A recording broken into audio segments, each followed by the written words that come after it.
I'm David, and I got Steven with me today, and this is Forgotten Coast Fishing. We're sitting off the coast of Mexico Beach, sitting in about 82 feet of water. We got quite the swells and wind today, so we stopped a little closer to shore than we were planning, but we're on a nice looking reef. So I'm gonna get out some dead cigar minnows and see what we can pull up. I've already got a free line out here with a whole cigar minnow on it, and I'm gonna go ahead and put a half piece on the bottom with this knocker rig. I'm gonna take this guy and hook him through the eye. They're still a little frozen, and I like hooking them through the eye kind of early on when they're still kind of frozen.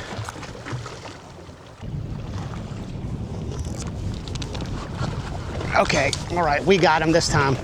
We've had 2 bites. The first one kind of got our cigar minnow off. The second one, we got him up a little ways and then he got off. But this is nothing big. Feels like a triggerfish the way he's kind of fighting. I ended up putting a smaller piece of cigar minnow on here, kind of a third of a piece, just because they were kind of getting off so easily. Oh no, it is a red snapper, Steven.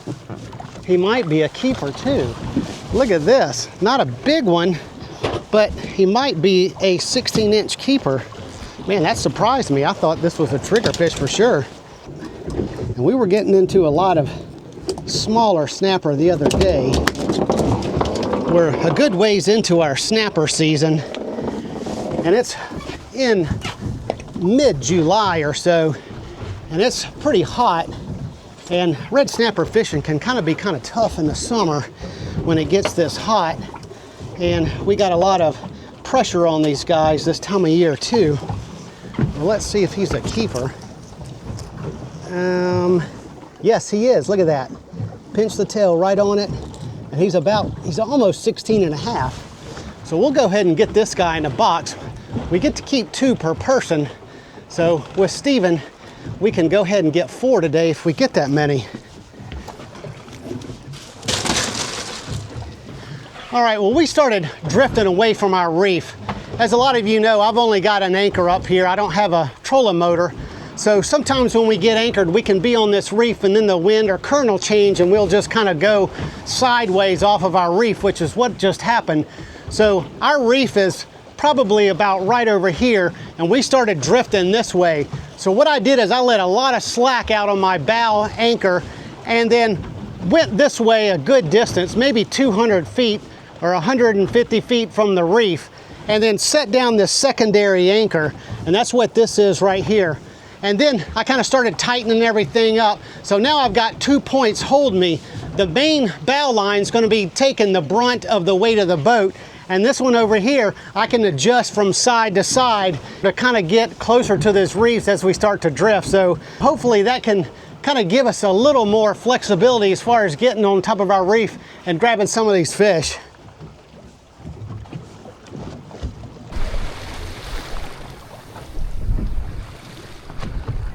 Okay, got him. Got him. Oh, it's a little bit nicer maybe than that first one. We've changed reefs. We were just getting a lot of triggerfish bites on that other one, and they were just ripping this half piece of cigar minnow on this bigger circle hook. Now this one doesn't feel like a monster, but let's see what it is. This is on that knocker rig. Oh man, oh, that seagull came out of nowhere. Look, it is a red snapper. All right, and I think he's going to be a keeper, Steven. Yes, I think this dude may be a little bit bigger than the other one. Check him out. that seagull kind of dove under the water and kind of came up where I was expecting this fish to be. And for a second, I thought I'd caught a seagull 85 feet down or whatever.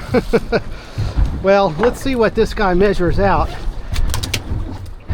Yeah, he somewhat swallowed it. So let's get a check on his measurement to see if we need to be real careful to get this hook out or just cut it and stick him in the box, which I think is what we're going to wind up doing. Yeah, he's a good 17 inches. All right, so changing reefs paid off. Now he swallowed it, so I'm just going to go ahead and cut this line right here and not take the time to dig it out.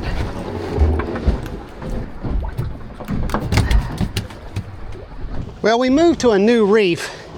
We were really just only getting small triggerfish or something at those other two reefs. So we kind of came out a little deeper. The seas have kind of calmed down a little bit.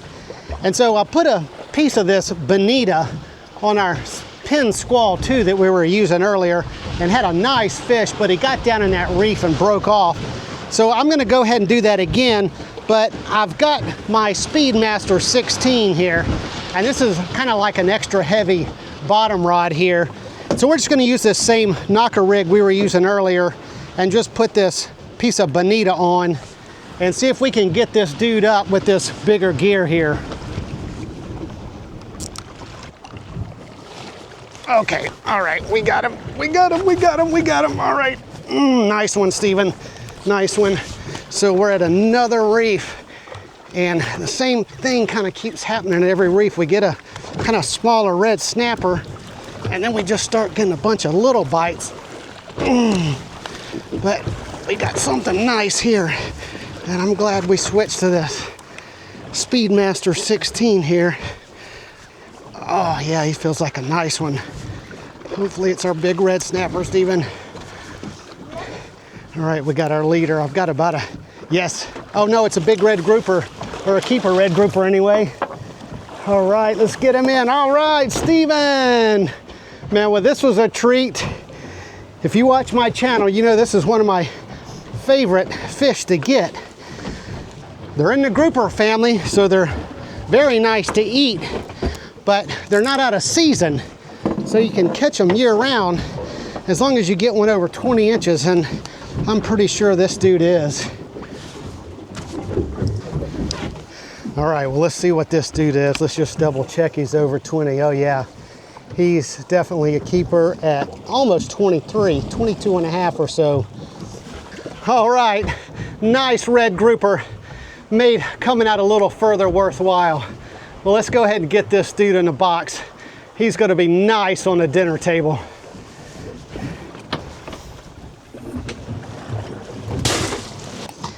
If you watched my last video, I talked about these boots from the Cow company that I got.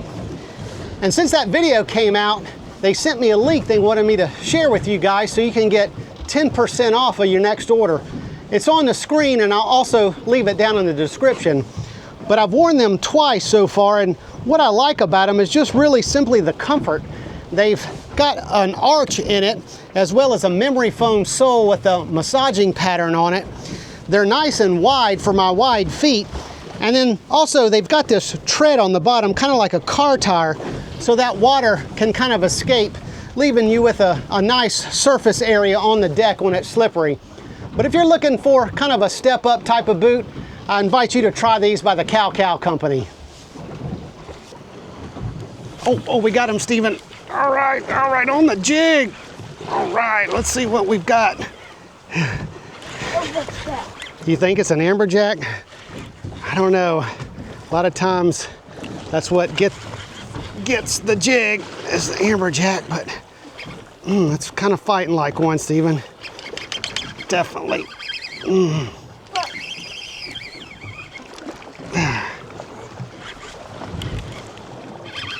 He's going up. Oh, broke it off. Lost our jig and everything. Dead gum. Yeah, I think you're right, Stephen. That was probably an amberjack. And this is just 60-pound mono as my leader. And we're on top of this reef, so he probably just got us right down into it. Well, all right, Steve and I are gonna go ahead and head on back. We started getting into some monster amberjack here. We've lost several slow pitch jigs as well as these spro jigs, but we have some really nice fish in the box for the dinner table. So we're gonna get home and we're gonna clean these up, and we'll see you in the kitchen. Before we get started with dinner, I kind of wanted to explain what happened to Stephen and I and explain that first clip in the video. For you guys that don't know, we fish out of Mexico Beach, and there's a canal that leads to our boat ramp.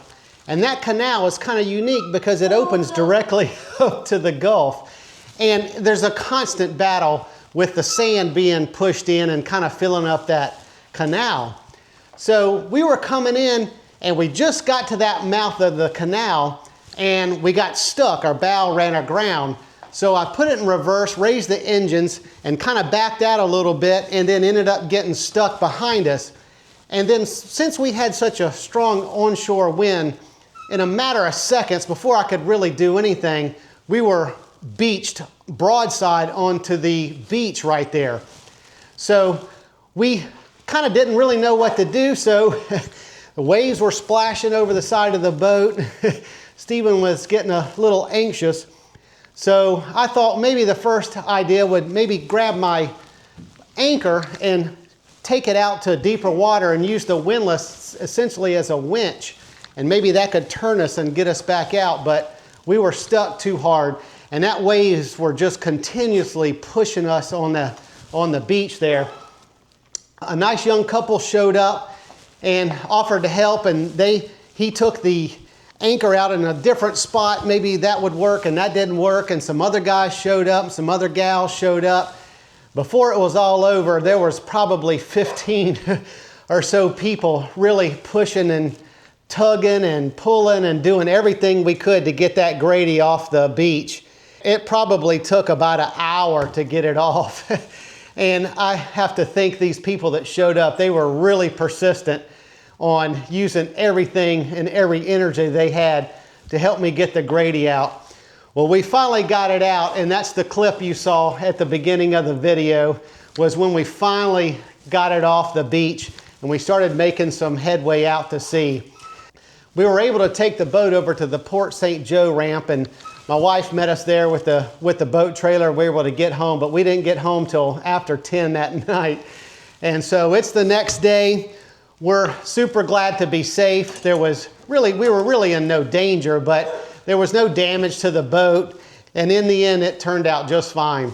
So we're gonna go ahead and cook up that red grouper that we caught. Basically a standard kind of pan fry of the fish. And then we're gonna top it with a creamy Parmesan sauce. So I've got some water coming up to a boil, and we're gonna put our fish and sauce on top of that angel hair pasta. I went ahead and put some olive oil in our cast iron pan, and we're gonna go ahead and heat that up and then get the fish in. And while that oil is heating up in our pan, I wanted to show you how white this red grouper meat is. Very little bloodline in it. I did bleed it out as I put it in the ice chest, and I was real careful when I filleted it to make sure I kind of hovered on that skin just a little bit higher than normal. So a lot of that red meat and bloodline kind of stayed on the skin, but some beautiful looking fillets. So let me wash my hands real quick. So now we're just gonna season it with a little salt, pepper, and some paprika and garlic powder. And I'm not really measuring this out. I just usually kind of eyeball this kind of thing. So we're gonna go ahead and get these spices on this side, and then we're gonna go ahead and season the other side and go ahead and get it in the pan. All right, our oil is getting close and our water's boiling, so we're gonna go ahead and get our angel hair pasta in here and get that going.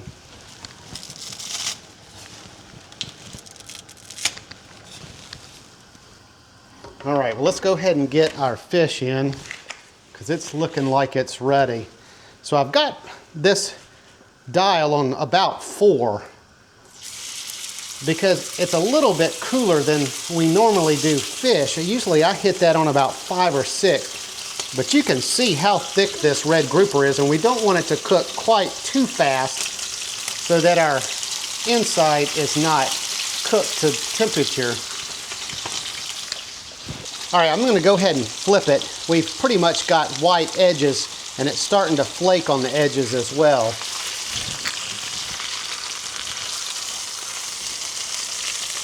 There we go, perfect. And you can see it's kind of starting to kind of break apart, so that's a good sign too.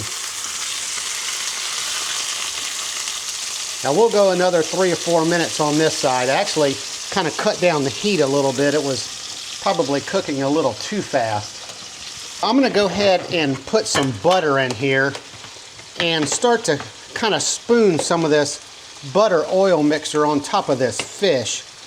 Just gonna help keep that top moist and kind of cook it from the top side as well. And I typically don't put this butter in till towards the end of the fish cooking, just because if it stays in there too long, that butter's gonna burn.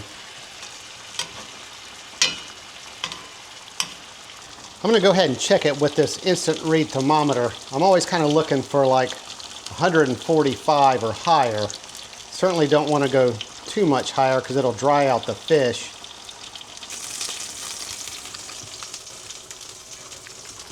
All right, now that we got both fillets off, I'm gonna go ahead and cut off our heat and go ahead and get our ingredients ready to make our sauce in this same pan. Looks like our angel hair pasta is ready, so we're gonna turn that off as well. There we go. So this fish can just sort of rest over here while we're getting our sauce made. So our pan has cooled down for several minutes. I want to be careful again that we don't burn this butter. So it's definitely cooled down enough. So I'm going to go ahead and put our heat back on about 3. I don't want a lot of heat here. Just enough to kind of melt this butter. All right, so our butter is melted. We're gonna go ahead and put about 2 cloves of garlic in. That's about a teaspoon or so. We might go a little heavier on it. And what we wanna do is just kind of pick up all of these bits of pieces on the bottom of this cast iron skillet and kind of just warm up this garlic. This minced garlic really doesn't have to be as cooked as long as fresh garlic. I want to be careful there again, we don't burn the garlic either. So that's all we really want to do. Now I've got about a half a cup of heavy cream, and we're going to put this in here and really kind of whisk this until it gets thick. Well, it's been several minutes, and you can kind of see when you take this spatula and kind of rake it across the bottom, you can kind of see that it's really starting to thicken up. And you can also see that how clean the bottom of this cast iron skillet is. We got all those bits up. So that's looking pretty good. We're gonna go ahead and add the rest of our ingredients. This is about, I think, 5 ounces of shaved Parmesan cheese. Let's go ahead and get this stirred up a little bit. And that's gonna kind of soak up this sauce and really thicken it as well. Next, this is about a half a cup of fresh parsley. And next, let's just put a couple squirts of this lemon juice here. All right, there we go. Now I'm going to make kind of a spot for this fish to get back in this pan here.